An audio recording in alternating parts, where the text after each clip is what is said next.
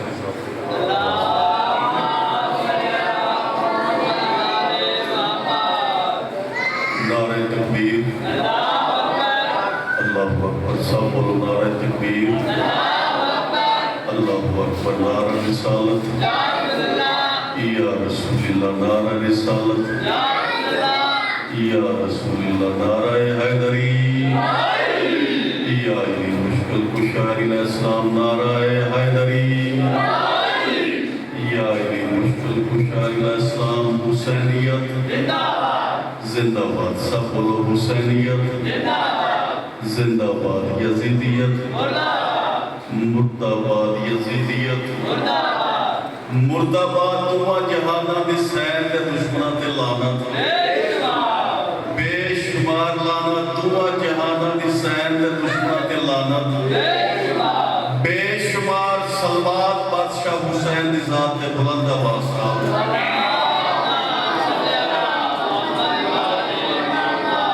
قبلہ اجازت ہے میں ذکر پاک شروع کروں سب تو پہلے دعا پیا کرنا مولا کہنا توڑا مومنہ دا اس مقدس مقام تے ٹوریا یا امام حسین دے اپنے دربار دے وچ قبول فرما ذاکر علماء دا پڑھیا ببائے میں حقیر دے مالک عبادت شمار فرما بانیاں دا صفحے ماتا بچھایا خرچ اخراجات لنگر نظر نیاز مالک اپنے دربار دے وچ قبول فرما انہاں دے مرحومین دے تواڈے ساڈے مرحومین دے مالک درجات بلند فرما ایک صلوات بادشاہ حسین دی ذات دے میں نوکری شروع کراں